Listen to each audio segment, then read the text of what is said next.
Assalamualaikum warahmatullahi wabarakatuh. Selamat siang, Bapak Haris Miftah Fajar selaku mat dosen mengampu mata kuliah vulkanologi. Di sini saya Raditya Fauzan dengan RP 507231003 ingin membahas juga review dari hasil resume geologi Gunung Api Purba dari Bapak Sutikna Bronto tahun 2010, yakni chapter 2 atau yang membahas magma. Next. Nah, chapter 2 ini akan membahas terkait pengantar magma, definisi magma, asal-usul magma, sifat fisik magma, sifat kimiawi magma, hubungan gunung api, tekton dan juga struktur, dan terakhir ringkasan dari magma tersebut.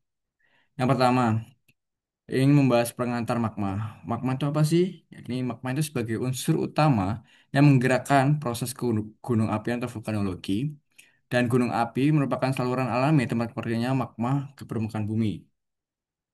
Dan untuk memahami fenomena vulkanisme secara menyeluruh itu perlu dikaji bagaimana itu magma bisa terbentuk dan juga sifat-sifat fisik dan juga kimiawi magma. Dan serta bagaimana hubungannya dengan sistem tektonik yang mengatur pergerakan kerak bumi terhadap magma tersebut. Oke, next. Nah, definisi magma. Magma merupakan cairan pijar yang berasal dari bagian dalam bumi dan menjadi bahan dasar pembentukan gunung api. Ketika magma keluar dan juga permukaan dari keluar ke permukaan melalui letusannya, ya, magma tersebut itu membentuk berbagai struktur vulkanik. Karena itu magma dapat dianggap sebagai sumber kehidupan bagi aktivitas vulkanik di bumi dan juga planet lainnya di sistem tata surya. Lalu magma juga itu menjadi sumber utama terbentuk batuan beku dan juga gunung api. Magma juga tersusun atas campuran bahan padat, cair, dan juga gas. Selanjutnya ada asal-usul magma.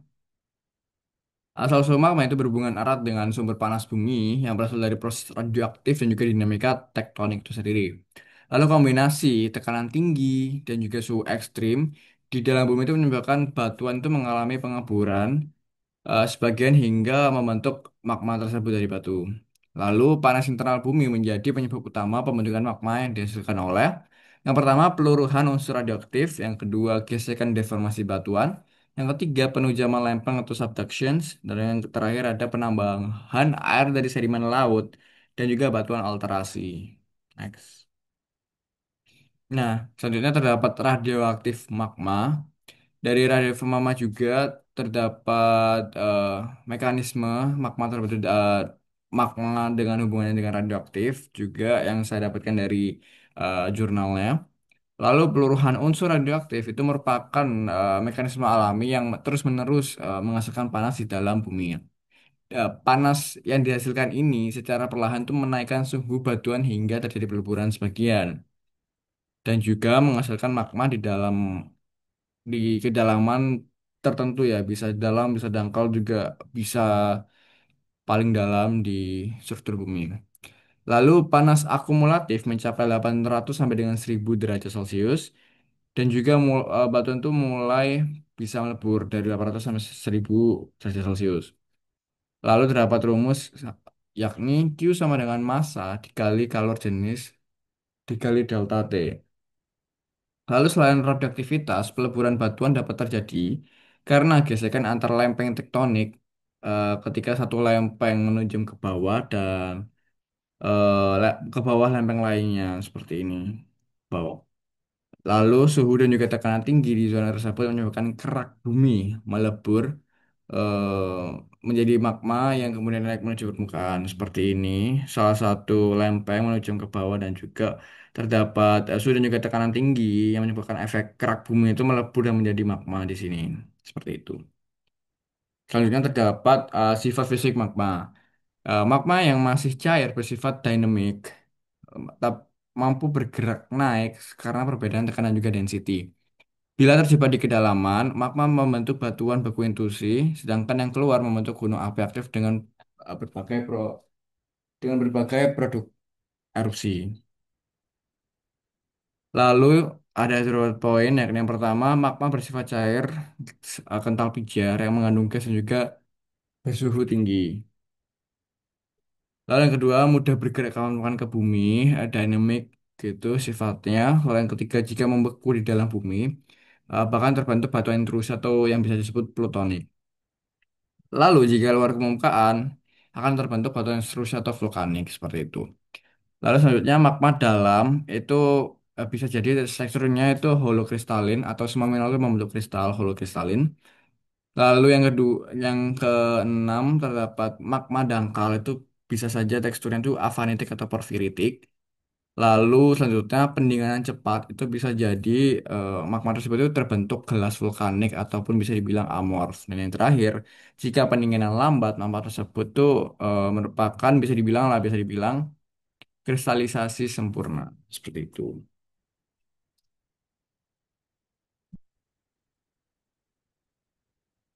Baik, selanjutnya terdapat sifat kimia magma. Lalu sifat kimia magma sendiri itu campuran kompleks antara cairan silikat, kristal mineral, lalu ada gas juga yang terlarut. Lalu komposisi kimia magma itu sangat menentukan nih karakteristik letusan dan juga tipe gunung api yang terbentuk. Lalu unsur volatil di dalam magma itu berperan besar dalam menghasilkan tekanan internal yang memicu aktivitas vulkanik.